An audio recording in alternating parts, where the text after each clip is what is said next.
Então, boa tarde. Dando prosseguimento às atividades de hoje. Antes de chamar os palestrantes à mesa, eu quero informar que os certificados de participação serão encaminhados por e-mail e que também eu entrei no portal de transmissão online e são mais de 3.000 acessos, tá? Entre ontem e hoje, né? Então, eu vou chamar à mesa o João Epifânio Regis Lima. O João vai falar, o tema da palestra dele é Por uma Nova Biologia, o pluralismo metodológico frente ao reducionismo vivisseccionista. O João Epifânio é doutor em filosofia, mestre em psicologia e bacharel em ciências biológicas pela Universidade de São Paulo, além de professor e pesquisador de filosofia da ciência e de estética na Faculdade de Filosofia da Universidade Metodista de São Paulo, professor de História da Ciência e Filosofia da Ciência na Faculdade de Ciências Biológicas e da Saúde da Universidade Metodista de São Paulo, e orientou inúmeros trabalhos acadêmicos na área de filosofia da ciência e filosofia da biologia. Então, seja bem-vindo, Epifânio. Obrigada. Também chamarei à mesa a professora Odete Miranda, cujo tema de palestra será a experiência da abolição do uso de animais no ensino da Faculdade de Medicina do ABC. A Odete Miranda é médica cardiologista, docente da disciplina de propedêutica médica da Faculdade de Medicina do ABC. Muito obrigada, Odete. Então, eu passo a palavra ao João Epifânio. Boa tarde, tudo bem? Então, a gente vai... quero agradecer, em primeiro lugar, o convite. Para mim é uma alegria estar aqui mais uma vez, conversando sobre um assunto tão importante e tão relevante para que a gente possa exercer a nossa humanidade, né, de forma mais plena. Se preocupar com aqueles que não são humanos, eu acho que é fundamental para que a gente possa aprofundar aquilo que há em nós de mais humano. E, assim, a gente não tem muito tempo, e a proposta que eu vou fazer é de uma conversa em dois tempos. No primeiro tempo, eu vou abordar a questão da vivissecção, do uso de animais em laboratório, mas ainda a partir de uma perspectiva geral da filosofia da ciência, para que, num segundo tempo, a gente possa, a partir dessa primeira perspectiva geral, fechar o campo de análise para aquilo que pretenderia ser uma filosofia para uma nova biologia, né? E aí sim, num segundo momento, voltando a nossa atenção especificamente para o caso do uso de animais em laboratório, para estudo de ciências biológicas de uma forma geral, né? E me parece que depois a fala da Odete vai dar continuidade a isso, porque me parece que vai ser quase que um estudo de caso mais específico. Então, parece que nas duas falas vai haver um movimento de uma reflexão mais geral para um estudo ou um enfoque mais aplicado para a filosofia da biologia, especificamente no que diz respeito à questão da vivissecção, né? Bom, no primeiro lado da questão, do que eu pretendo conversar com vocês, eu pretendo fazer um percurso na filosofia da ciência em que a gente procure abandonar uma certa perspectiva de um realismo ingênuo que predomina em boa parte da prática científica contemporânea, para aquilo que a gente pode chamar de um realismo hipotético. Isso por quê? Porque essa perspectiva de realismo hipotético vai abrir campo para a busca de alternativas para a investigação do vivo, que é o que mais nos interessaria aqui no que concerne a vivissecção, ao uso de animais em laboratório, né? Então, uma coisa que é muito curiosa, que eu noto como professor de filosofia da ciência, tendo tido uma formação também científica, porque eu tenho uma formação em biologia e depois uma formação em filosofia, né? É curioso a gente notar que, apesar de o foco, a preocupação da filosofia da ciência no século XX ter sido a perspectiva positivista, é curioso notar que a prática científica no século XX insiste em ser uma prática exclusivamente positivista. Isso nas ciências naturais. Não estou me referindo aqui às ciências humanas, que parece que caminharam mais em relação a outras perspectivas para além de uma postura naturalista, né? Mas nas ciências naturais, e aí as ciências biológicas, claro, incluídas, existe essa insistência numa abordagem positivista, apesar do positivismo ser o grande alvo de crítica de toda a filosofia da ciência do século XX, né? Então, esse percurso de um realismo ingênuo para um realismo hipotético vai procurar, nessa primeira parte da minha fala, dar um pouco conta, né, daquilo que é a prática científica e talvez daquilo que poderia ser a prática científica na biologia e nas ciências biológicas, né? Então, o que eu estou chamando de realismo ingênuo vai partir de uma primeira concepção muito aproximada do senso comum, que é a ideia de que, ao olhar para o mundo, nós vemos o mundo tal como ele é. Então, essa concepção do senso comum, se você sofisticar bem pouco, a gente já fecha a esfera, o âmbito de abordagem dessa concepção para a ideia de que o conhecimento científico, né, ou as teorias científicas descrevem o mundo tal como ele é. Isso é uma ideia muito difundida, principalmente em quem nunca teve a oportunidade de estudar um pouquinho ou de se debruçar um pouquinho nas questões e nos problemas da filosofia da ciência, né? Isso faz parte daquilo que a gente chama de cientificismo, dessa fé inabalável na ciência tão característica do século XX, não só do século XX, né? No mínimo, a partir do iluminismo, você tem essa fé inabalável na razão humana e na ciência como uma das aplicações importantes, ou um dos âmbitos de ação importantes da razão humana, né? Então, além disso, além de imaginar que as teorias científicas descrevem o mundo tal como ele é, né, que eu estou chamando de realismo ingênuo, você tem a ideia de que a ciência, portanto, é o único modo confiável e legítimo de conhecimento, né, o que já despreza de cara todos os outros modos de conhecer, né? Então, a gente poderia considerar, no mínimo, filosofia, ciência, arte, mito, senso comum, como modos de conhecimento, são maneiras diferentes de tentar entender o que nos cerca, né?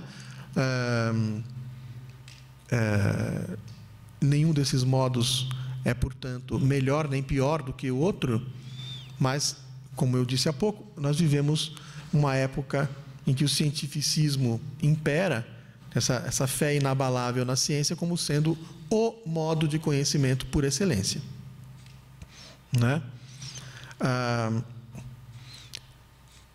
A partir disso, e fechando um pouco mais o cerco, a gente tem uma outra concepção muito comum, e bastante pouco elaborada no que se refere à reflexão sobre a ciência, que é a ideia de que as teorias vigentes, elas são as melhores ou únicas leituras possíveis do mundo. Uma perspectiva um pouco historicista, né, que costuma considerar que as teorias que fazem parte da história de uma ciência, elas são apenas percurso, não é? Percursos ainda menos elaborados para que você possa atingir um determinado estatuto epistêmico aperfeiçoado, que coincidiria sempre com aquele que nós adotamos hoje em dia. Então, a ideia de que a ciência que se faz hoje, ela é necessariamente a melhor ciência possível, e a ideia de que as teorias que são adotadas são adotadas, assim o são, porque essas são as melhores teorias, né, a serem utilizadas para abordar o mundo. E a gente pode pensar não só nas teorias, mas nas metodologias também. Então, não só a falta de noção de que as teorias são eleitas, com base em valores que não são apenas valores intracientíficos, mas são também valores extracientíficos, mas a ideia também de que não apenas as teorias, mas os métodos, né, funcionariam da mesma forma. Então, isso nos leva a uma outra concepção importante, que faz parte do que eu estou chamando de realismo ingênuo, que é a ideia de que o método científico é uma unidade, de que existe aquilo que se costuma chamar de o método científico, né? E não a ideia de que eu poderia ter métodos diferentes de abordagem de objetos de estudo diferentes, todos eles ainda dentro de uma perspectiva científica, né? Então, essas posturas, apesar de terem sido fortemente criticadas ao longo do século XX, elas não fazem parte, elas não correspondem ao modo como os cientistas trabalham, né, nas ciências naturais ao longo do próprio século XX e agora no século XXI, né? Quando a gente pensa um pouco sobre o status epistêmico das teorias científicas, uma perspectiva que seria diversa dessa que eu acabo de comentar é a ideia de que as teorias científicas trabalham com modelos, né? E esses modelos, eles têm um caráter sempre redutor, o modelo reduz a natureza, né? E tem um caráter eletivo, né?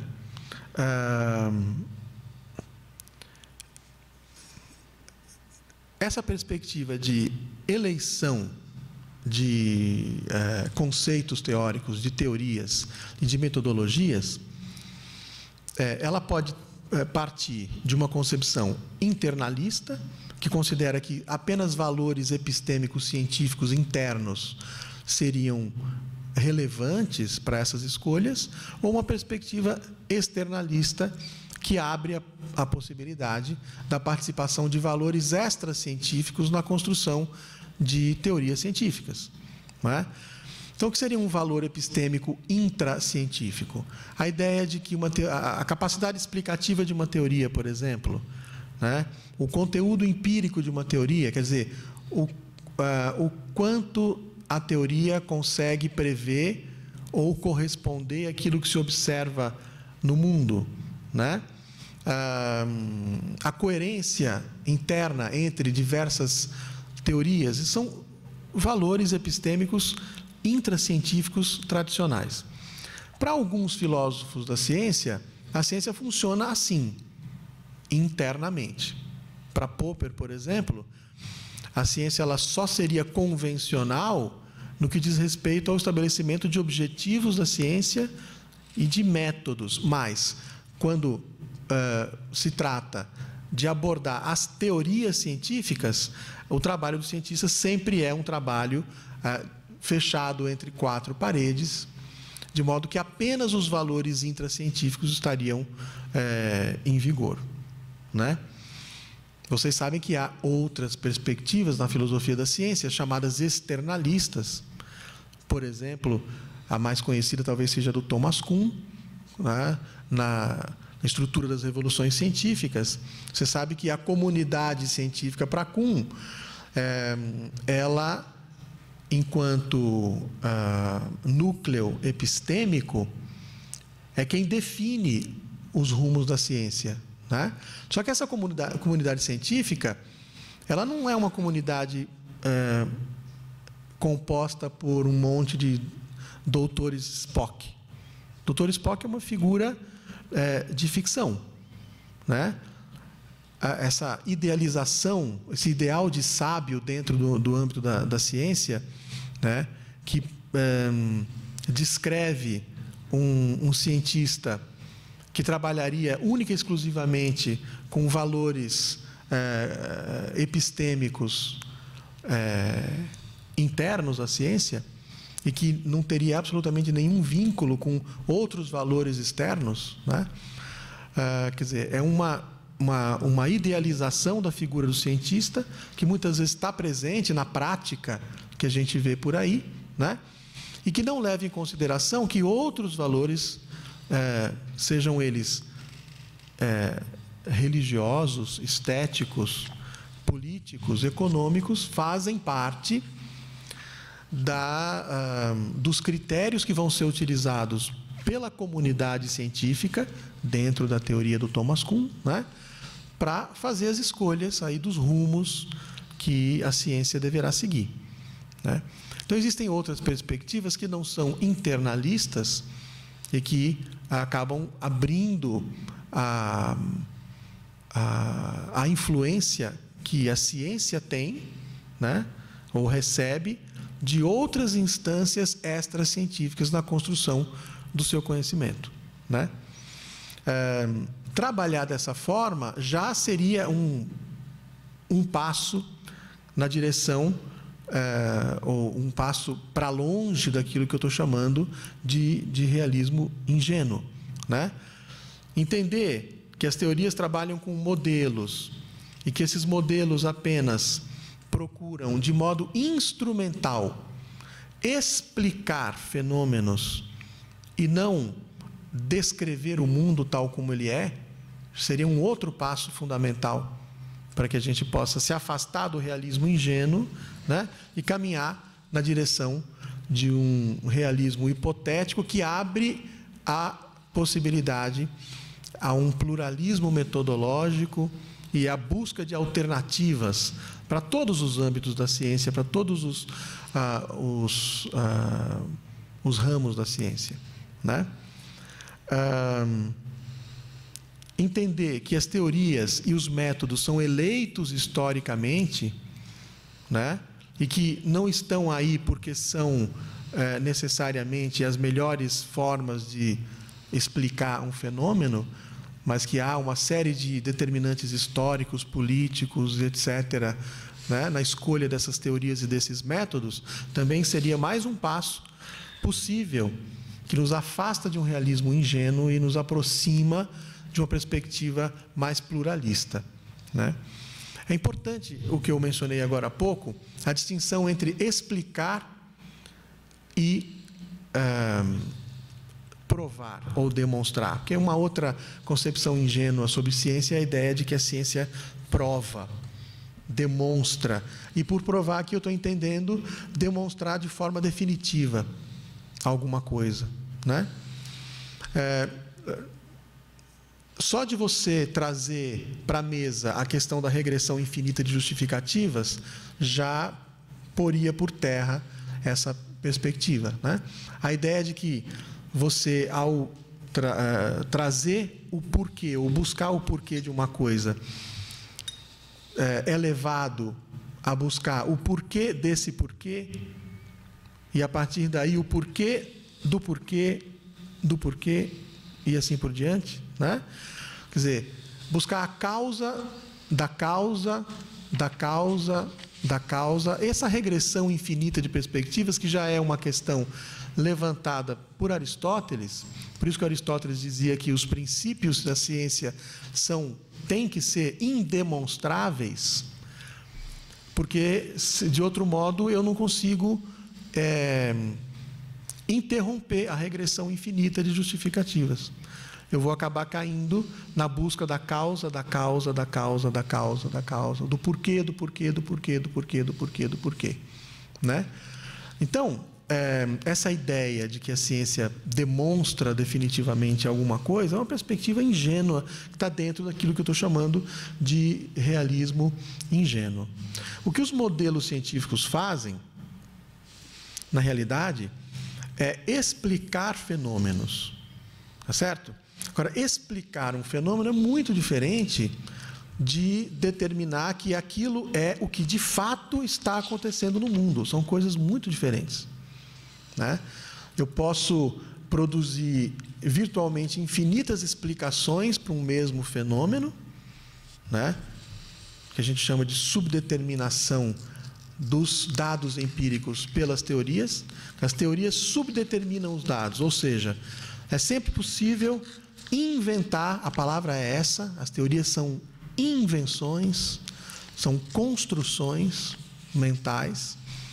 A teoria não é uma descoberta, né? A teoria não diz respeito a algo que sempre esteve lá e que, num determinado momento, nós passamos a ver tal como aquilo é, de maneira definitiva, né? A teoria sempre é uma invenção, é uma construção, e que serve para você explicar determinados fenômenos. Mas explicar um fenômeno, mais uma vez, não é sinônimo de descrever aquilo que de fato está acontecendo no mundo, não é? Então, se eu seguro uma pedra no ar e solto a pedra, e eu posso produzir infinitas explicações para a queda dessa pedra, né? Eu posso dizer com Aristóteles, por exemplo, que a pedra cai porque ela tende ao centro da Terra, que é o lugar natural de todos os objetos sólidos na física aristotélica, né? Do mesmo modo que o fogo sobe porque o lugar natural do fogo é o lugar onde estão as estrelas. Por isso que o fogo vai para cima, porque esse é o lugar natural dele. Isso explica a queda da pedra perfeitamente, né? Isso explica o fato de que o fogo vai para cima. Isso não significa que a pedra esteja caindo exatamente por essa razão. Então, são coisas muito diferentes, né? Uma teoria, mais uma vez, só é entendida como a descrição do mundo tal como ele é, dentro de uma perspectiva de um realismo ingênuo. Portanto, se você trabalha com a perspectiva de modelos, sabendo que esses modelos são instrumentais, ou seja, são instrumentos de explicação de fenômenos e não de justificação ou de prova ou de demonstração definitiva de fenômenos, não é?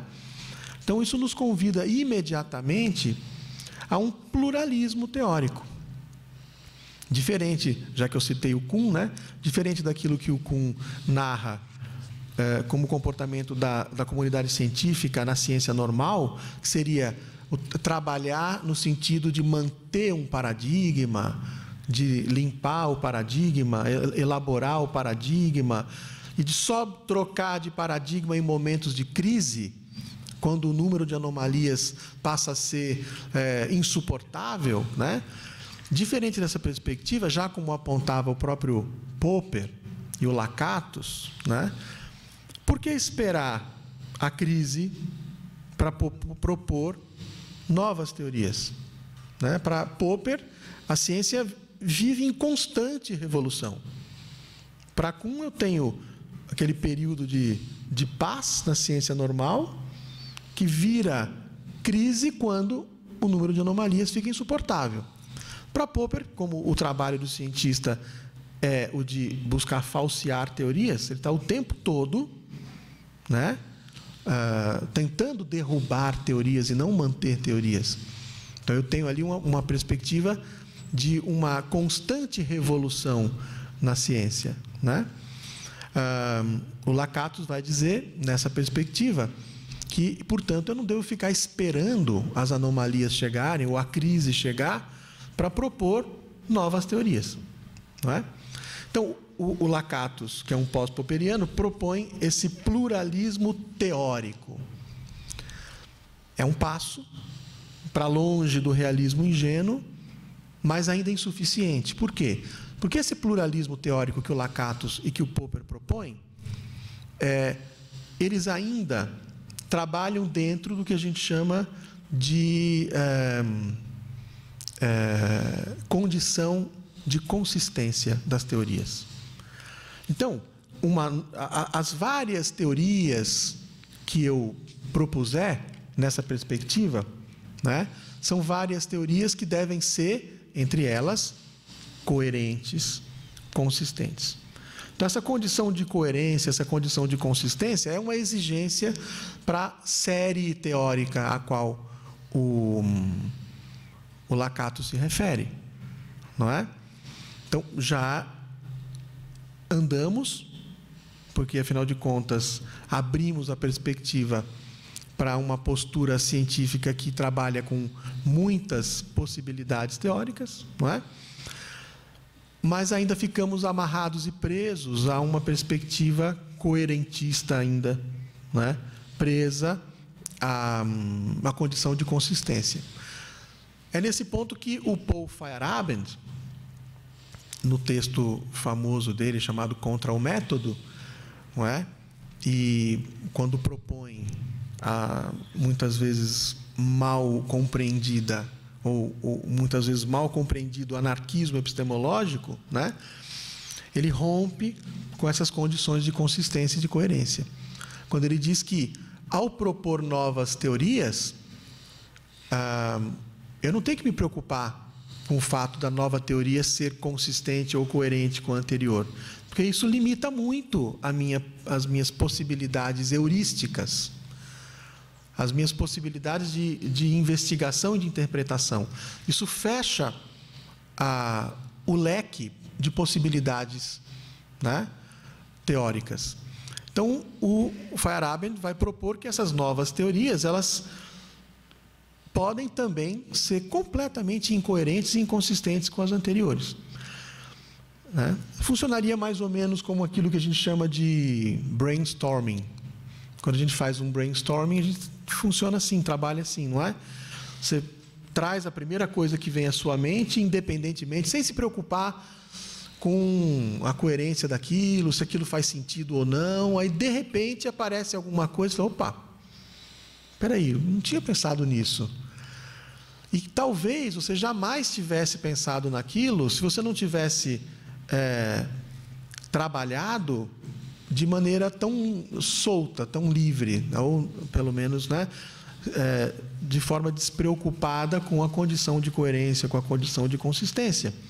Então, enquanto método, né, deixar de lado essas condições pode ser uma boa ideia, porque pode ser que, de outra forma, eu jamais chegue a ter certas ideias, né, que aparecem nesses exercícios de criatividade. Então, o que o Feyerabend diz é que, se a ciência fica limitada às condições de consistência e coerência, na busca de novas alternativas, de novas saídas, isso empobrece a ciência. Isso limita as possibilidades de reflexão, né? E, portanto, isso não é desejável para o progresso científico, né? Então, por isso mesmo, o Feyerabend vai estender o pluralismo teórico, entendido dessa forma anárquica, para o que ele vai chamar também de um pluralismo metodológico. E é isso que vai nos interessar mais, né, no caso da vivissecção. Então, não apenas considerar que eu posso trabalhar em ciência com múltiplas teorias, mesmo até que essas teorias, num primeiro momento, não exponham ou explicitem claramente a relação de coerência com outras teorias, não é? Mas eu posso trabalhar também com outros métodos na ciência. né? Esse é o significado do nome do livro dele mais importante. Contra o método significa isso, é contra a ideia de que existe um só método na ciência, né? Ele não é contra a ciência, não é isso. É contra a ideia de que existiria um único método científico. E a favor da ideia de um pluralismo metodológico, não é? Então, se é mais rico, não é? E se as nossas perspectivas heurísticas são enriquecidas pelo pluralismo metodológico e teórico, não é? Então, nós temos a obrigação, se não moral, epistêmica, porque aqui não estou falando de ética, a gente não precisa nem entrar no âmbito da ética para criticar a vivissecção. Aqui eu estou fazendo uma crítica epistêmica, não é? Achar que só existe um modo de estudar, seja lá o que for, em qualquer área do conhecimento, isso é anticientífico.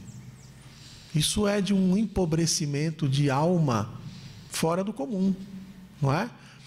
E é claro que há uma série de razões extracientíficas para que isso se estabeleça, não é? Razões, inclusive, econômicas, para que você possa, por exemplo, conseguir um financiamento para uma pesquisa, etc. e tal, de modo que o seu projeto tem que se mostrar coerente e consistente com aquilo que se apresenta como uma inércia investigativa, não é? Para a gente concluir, essa inércia investigativa, e aí, mais especificamente dentro da vivissecção, foi o que eu encontrei no meu trabalho de mestrado, que virou o livro Vozes do Silêncio, né? Quando eu investiguei o porquê do silêncio dos colegas meus aqui na USP, na biologia, diante da prática da vivissecção, né? Diante de práticas assim indescritivelmente violentas, né? Eu nem gosto de trazer as imagens. No livro tem as imagens porque é para as pessoas saberem do que é que nós estamos falando, porque senão há uma dimensão de idealização do empreendimento científico que faz com que as pessoas imaginem que vivissecção é uma situação em que o animal vai estar anestesiadinho, tadinho, né? Em que no pós-operatório ele vai estar também sendo muito bem tratado, muito bem cuidado, e não vai ser jogado numa lata de lixo, como acontece muitíssimas vezes, né? E lembrando também que só em 15% dos experimentos científicos o animal é anestesiado. 15%, né? Então, existe uma dimensão de idealização que muitas vezes nos obriga a mostrar umas imagens que, calma, eu não trouxe hoje, às vezes eu levo, às vezes eu não levo, né? Que são absolutamente chocantes. E diante dessa prática é que lá na minha graduação, quando eu estudei biologia aqui, eu levantei essa questão, né, do porquê do silêncio dos colegas, porque eles faziam aquelas práticas. Jogavam, por exemplo, um sapo numa chapa de hambúrguer quente, né, para ver se ele estava com a sensibilidade ou não, né? Se ele não pulasse, é porque ele não estava com a sensibilidade. Então ele ficava lá assando na chapa quente, né? Se ele pulasse, é porque ele estava com a sensibilidade. Quer dizer, sem falar na falta de inteligência de um teste como esse, será que é só assim que dá para testar se o sapo tem sensibilidade ou não, né? Depois de um determinado procedimento cirúrgico? Bom, então eu levantei essa questão e para investigar isso que era o problema, que o problema era o silêncio, né? E o material que eu tinha para trabalhar era a palavra. Então eu fiz um questionário e distribuí ali anonimamente, não fui eu que passei o questionário, foi uma pessoa desconhecida dos colegas, né? E a primeira pergunta era aberta: o que você acha do uso de animais em laboratório para pesquisa científica? Só isso. E você não precisava se identificar, né? E depois que a pessoa entregava a primeira resposta, vinham algumas outras perguntas, né? Por exemplo, se você via alguma relação entre o uso de animais em laboratórios científicos e o uso de animais em rituais religiosos. Ninguém via. Ou, se você via, na época não era proibido ainda, infelizmente, se via alguma relação entre o uso de animais em laboratórios científicos e a farra do boi, lá de Santa Catarina. Ninguém via nenhuma relação, né? E assim por diante. Que tipo de uso dos animais pelo homem você acha que é aceitável? Por que sim, por que não, etc., né? E com base nessas respostas, para a gente já fechar, o que aparece muito fortemente é a ideia de que a vivissecção é um mal necessário. Então, todo mundo está de acordo que é um mal, né? Mas um mal em que sentido? As pessoas dizem, ninguém gosta de fazer, né? É chato mesmo. Poxa, se desse, a gente não faria. Então, a ideia do mal necessário é essa. Poxa, ninguém está feliz por fazer a vivissecção, né? A gente faz porque não tem jeito. Então, justamente, a ideia de que não tem outro jeito é que aponta para a imersão dessas pessoas num paradigma específico das ciências biológicas, né? Para o qual não se via alternativa possível. Tanto que as pessoas chegavam a fazer comentários do tipo, bom, mas se eu não abrir bicho, eu vou abrir o quê? Um chegou a perguntar, eu vou abrir o quê? Presidiário? Olha que coisa, né? Eu vou abrir o quê? Sei lá. Um chegou a comentar, criança? Complicado, né? Mas são essas transferências, né?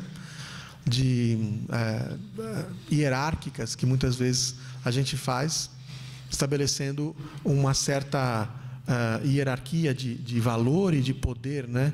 Quer dizer, então a criança é menos gente, o presidiário é menos gente, né? Quer dizer, na cabeça de quem fala esse tipo de coisa, tem que abrir alguma coisa. Não é possível estudar a biologia sem abrir alguma coisa, né? Então, ou seja, eu estou trabalhando aqui dentro de uma perspectiva paradigmática absolutamente mecanicista, segundo a qual, para eu estudar um fenômeno biológico, eu tenho que separar, cartesiano também, né? Segue as regras para a direção do espírito do Descartes, divida os problemas em suas partes, comece pelos mais simples e prossiga para os mais complexos, é assim. Então, eu primeiro entendo as partes, as peças que compõem a máquina, para que depois eu possa montar e compreender a máquina como um todo. Então, você vê que se trata de uma perspectiva mecanicista muito clara, não é? E que acaba produzindo um eclipse da razão. De modo que fica muito claro aquilo que o Feyerabend diz, que é um empobrecimento. Então, trabalhar pela busca de alternativas à vivissecção não é assumir uma postura reacionária, anticientífica. Muito pelo contrário. Reacionário e anticientífico é achar que só existe uma maneira de estudar, seja lá o que for, né? E não estar aberto a outras perspectivas de estudo. Então, um exemplo último para comparar paradigmas diversos numa perspectiva pluralista, né? Seria, por exemplo, você comparar o que faz um psiquiatra com o que faz um psicólogo. O psiquiatra é um médico, né? Que tem uma abordagem do comportamento e dos desvios de comportamento, né? Uma abordagem biológica, médica, não é isso? Orgânica. Tanto que o psiquiatra vai trabalhar com medicamentos, etc., né? Com neurofisiologia. O psicólogo, ele tem como objeto de estudo a mesma coisa, basicamente, né? No frigir dos ovos do psiquiatra, que é estudar o comportamento humano e os desvios de comportamento, e tentar ajudar as pessoas que têm algum tipo de dificuldade nesse sentido. Só que o psicólogo não vai abrir cabeça de macaco, que é feito isso, né, nos estudos psiquiátricos de neurofisiologia, abrir cabeça de macaco, por exemplo, para ficar jogando uma série de substâncias químicas ali, para ver como será a reação, né, e o comportamento do macaco uma vez tendo recebido choques e, né, uma série de substâncias. Quer dizer, é uma abordagem biológica, certo? O psicólogo não faz isso. O psicólogo observa o comportamento, conversa com as pessoas. Aí tem uma série de técnicas, né? Vai fazer análise do sonho, não sei, depende da área, depende né, do tipo depende do modelo de abordagem, né, do psíquico. Depende do modelo de abordagem do espiritual ali, né? Então, se você aceita um modelo psicanalítico, que, pelo amor de Deus, é um modelo, não é isso? Não quer dizer que as pessoas, de fato, tenham um inconsciente do jeito que o Freud descreveu. O modelo freudiano é brilhante. Ele é brilhante, ele nos ajuda a entender um monte de coisa, nos ajuda a explicar um monte de coisa sobre o ser humano. Mas, de novo, isso não significa que as coisas sejam no mundo exatamente dessa forma, né? Eu tenho ali um modelo que ninguém aqui está querendo desmerecer a psicanálise. Não, é um modelo absolutamente brilhante, mas é um modelo, né? E eu consigo trabalhar com esse modelo sem necessariamente abrir o bicho e trabalhar biologicamente, né, com esse tipo de abordagem. Então, um exemplo, né, que nos remete à perspectiva e à possibilidade de uma nova biologia que possa trilhar outros caminhos para além disso que a gente está chamando aqui de realismo ingênuo. Isso é uma obrigação. A busca de alternativas é uma obrigação epistêmica, né? A própria filosofia da ciência nos mostra isso, e é uma obrigação moral também. Então é isso. Obrigado.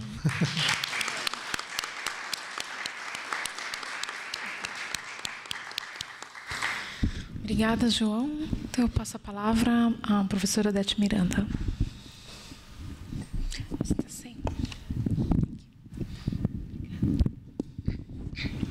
Boa noite. Quero agradecer o convite de estar aqui.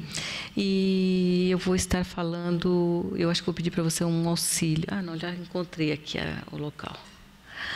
Eu vou estar falando sobre a abolição do uso de animais no ensino na Faculdade de Medicina do ABC, ok? Tá, ok. Bom, eu sou docente, não tenho nada a ver praticamente com as disciplinas relacionadas a animais, porém eu convivi na faculdade, me formei nessa faculdade, fiz aula com animais no meu 3º ano da faculdade. A gente aprendia alguns procedimentos cirúrgicos em cães, que na maioria das vezes eles acordavam da anestesia, então era uma coisa realmente muito traumática. E depois eu me formei em 86, em 89 eu fui ser docente na faculdade, e os animais ficavam no biotério e os docentes solicitavam esses animais na sala de aula para fazer a aula prática com os alunos. E sempre foi um sofrimento muito grande, só que são poucas pessoas que têm esse sofrimento, parece, porque toda a população não importava muito com isso. Nessa ocasião, eu dava uma disciplina de integração médica às quintas à tarde, e os animais, a aula era na sala ao lado, também de quinta à tarde, o animal vinha, o cão sabia que ia para essa aula, então ele já vinha sendo arrastado, chorando, né? E aí eu me neguei a dar essa disciplina, porque era na sala ao lado, e aí foi um pretexto para começar um certo movimento. Aí uma outra professora também, que dava uma disciplina também às quintas à tarde, também se negou a dar essa disciplina. Então começou a ter começou a ter um certo movimento em relação a isso. Mesmo assim, era um movimento muito fraco, porque a gente conversava com o diretor, conversava com os professores, e eles banalizavam o sofrimento da gente e dos animais, né? E a gente começou a pensar como ter um pouco mais de voz. Nessa ocasião, a gente tinha um comitê de ética em pesquisa, que eles avaliavam todas as pesquisas envolvidas, tanto com humanos quanto com animais. E eles davam o seu parecer. Aí a gente começou a pedir voz dentro desse comitê e conseguimos, então, 2 pessoas para representarem as atividades relacionadas a animais. Essas pessoas, então, era eu e uma suplente. Então, eu ia às reuniões e acabava sempre contestando, ficava uma reunião polêmica, era uma coisa muito complicada, porque a gente dá a opinião da gente, mas, na verdade, o veredito vinha de todos os componentes do comitê de ética, que eram mais ou menos 40 pessoas, e eu era apenas uma, né? Bom, aí, mas como a reunião ficava muito polêmica, a gente queria desmembrar para ser um comitê de ética autônomo. Então, a gente conseguiu, depois de 2 anos, fazer esse desmembramento, e, mesmo assim, a gente ficou ainda sob júdice deles, porque, na verdade, a gente só dava o nosso parecer, mas quem julgava o trabalho específico era o Comitê de Ética em Pesquisa de Humanos. E a gente continuou nessa batalha, tal, até que a gente conseguiu, então, ser um comitê autônomo. Foi em 2000 isso. Foi em 2000, e, nessa ocasião, a gente, já em 2000 foi que a gente estava ainda ligado ao CEP, né? Então, em 2002, a gente conseguiu ser desmembrado, a gente conseguiu começar a respirar um pouco mais. Então, nós propusemos uma mesa redonda, que foi a doutora Júlia Matéria, o doutor Thales Treza, a Edna Frazon, para mostrar alternativas ao uso de animais no ensino. Só que é isso que acho que todos os que estavam aqui disseram também. O docente, ele faz a cabeça do aluno. Se ele fala que aquilo é importante, o aluno acredita e não tem jeito. Então, nessa ocasião, a gente fez essa mesa redonda, e essa mesa foi complicada logo depois, porque os alunos começaram aqueles murmurinhos, que vai parar o uso de animais, a gente vai ser prejudicado, tudo, e a gente acabou fazendo uma pesquisa com os alunos da faculdade, do 1º ao 4º ano, que eram os que usavam animais, para saber se eles eram favoráveis ao uso de animais nas aulas práticas ou não. Então, a maioria era favorável ao uso de animais nas aulas práticas. E, quando a gente falava com os professores, eles também acreditavam, a 66%, que era importante o uso de animais vivos nas aulas práticas. Bom, continuamos a falar sobre o assunto, fizemos um grupinho com 3 ou 4 alunos, e a gente começou a tentar ler alguns artigos para tentar ficar mais consciente nesse aspecto. Aí a gente resolveu fazer nós fizemos um outro questionamento no ENAD, que é no encontro dos estudantes, né, de medicina, não é no ENAD, era o encontro dos estudantes de medicina. Nós fizemos um questionamento com vários estudantes de várias faculdades, e a gente percebeu que eles não conheciam métodos substitutivos. Isso daqui foi em 2003, mas eles se sentiam sempre de formas desagradáveis nas práticas, mas eles não contestavam. Eles não gostavam, mas também não contestavam e achavam que era fundamental, né? 52%, 4% achou que era fundamental o uso de animais nas aulas práticas. Bom, isso continuou, a gente começou a sofrer várias retaliações, pedido de demissão minha, de uma outra colega, pelos outros docentes, e assim foi, né? E a gente, querendo convencer a farmácia e a fisiologia, que usavam mais animais, e a técnica cirúrgica. Mas a gente achava que a técnica cirúrgica seria o pior para a gente convencer. Mas vamos tentar atuar em todas as áreas. Então, na farmácia, a gente, quando chamou esse pessoal para fazer esse debate, logo a seguir a gente fez um outro debate com a doutora Irvênia Prada, e a gente organizou pedimos para a Civian, que é uma empresa que comercializa métodos substitutivos, para fazer uma exposição na faculdade. Então, eles levaram vários bonecos, vários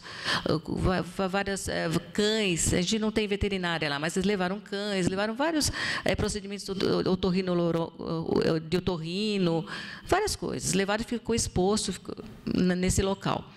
Bom, a parte da farmácia irredutível, fisiologia também, alunos contra, tal. A gente pediu para a técnica cirúrgica se eles poderiam assistir uma demonstração da professora Júlia Matera como embalsamar os cadáveres de animais mortos naturalmente. Eles ficaram meio reticentes, mas por quê? Eu não estou entendendo. Eles não morrem no CCZ. Qual a diferença de morrer no CCZ e morrer aqui? Aqui eles morrem ainda anestesiados, é tão bom, né? Bom, mas aí a gente, por favor, seria tão importante a nossa faculdade, quem sabe ela vai ser vai ser a primeira no Brasil, aquela coisa, né, que a gente tenta encher o ego das pessoas também. Bom, eles aceitaram. Então, em dezembro, a gente conseguiu um cadáver que foi adquirido eticamente, tá? E veio com essa declaração, que era uma cachorrinha chamada Xuxa, que faleceu, ela tinha neoplasia de mama, com metástase, e aí ela foi a óbito naturalmente, e esse animal foi doado para a faculdade para fazer a demonstração de como preparar, embalsamar esse cadáver para ficar com a mesma textura, a pele, para ficar com a mesma coloração do tecido, e que pudesse ser trabalhado com esse animal. Então, a Xuxa foi lá para a faculdade, foi feita a demonstração para os docentes da técnica cirúrgica.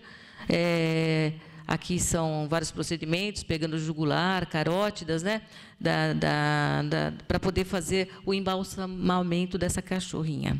Bom, eles ficaram meio assim, mas tá bom, mas vamos tentar, não diga não. Então, eles, tá bom, então o ano que vem nós vamos usar 2 cadáveres e 2 animais vivos, e vamos ver como que os alunos se saem.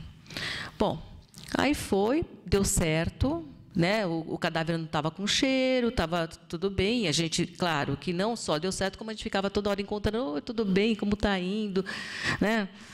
Bom, eles aceitaram. Em 2006, eles aboliram o uso de animais na técnica cirúrgica. Então, a partir de 2006, não se usou mais animais vivos na técnica cirúrgica, porém, a farmácia e a fisiologia continuavam usando.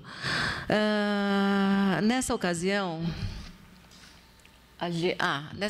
tudo vai acontecendo, a gente vai usando tudo que acontece nesse momento. A gente conversando com os alunos, tentando sensibilizá-los. Uma estudante participou de uma aula prática e sentiu que o animal teve muito sofrimento. Ela escreveu para uma organização não governamental de proteção animal. Essa ONG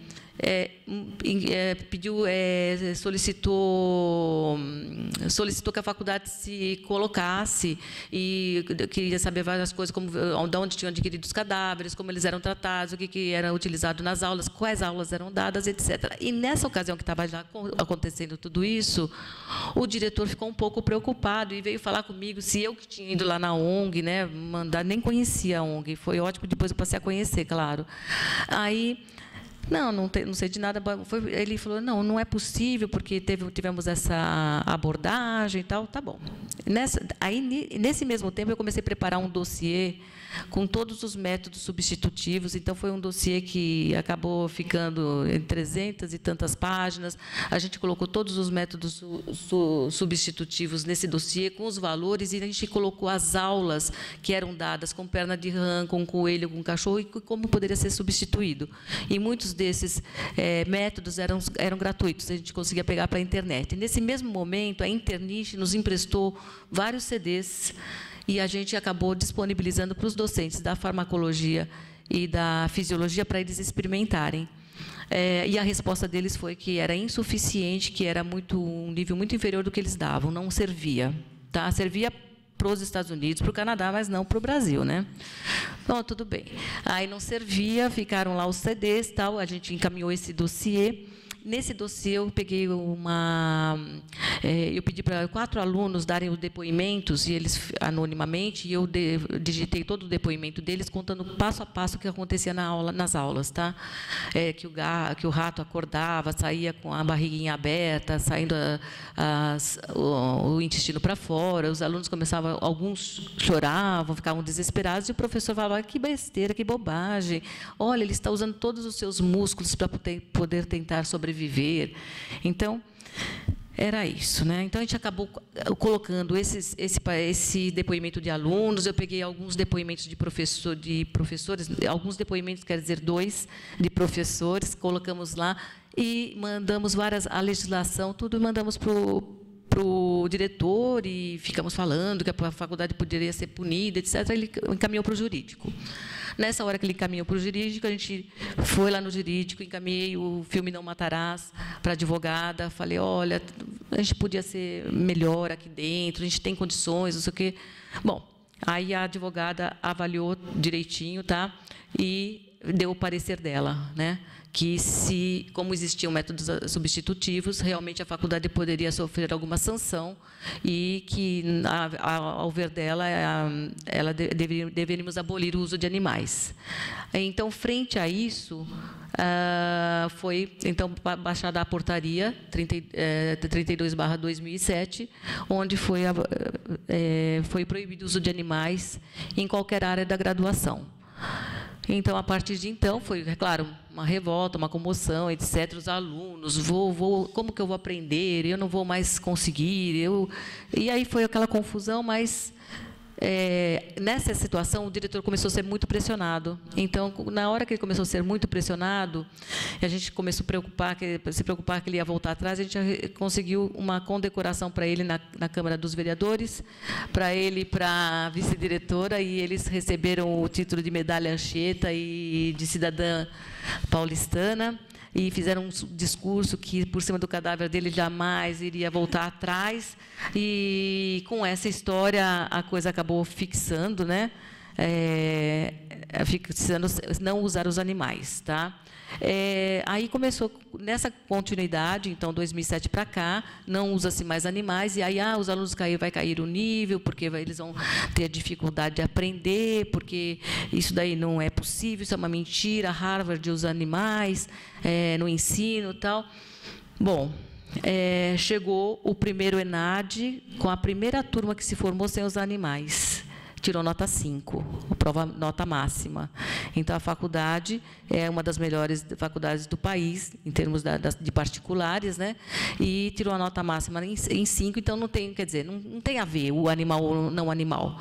Existem vários métodos substitutivos. Então, hoje, eles se recusaram de usar métodos substitutivos. Eu quero dizer, a faculdade comprou um aparelho que mede faz vários procedimentos, curva pressórica, batimentos cardíacos,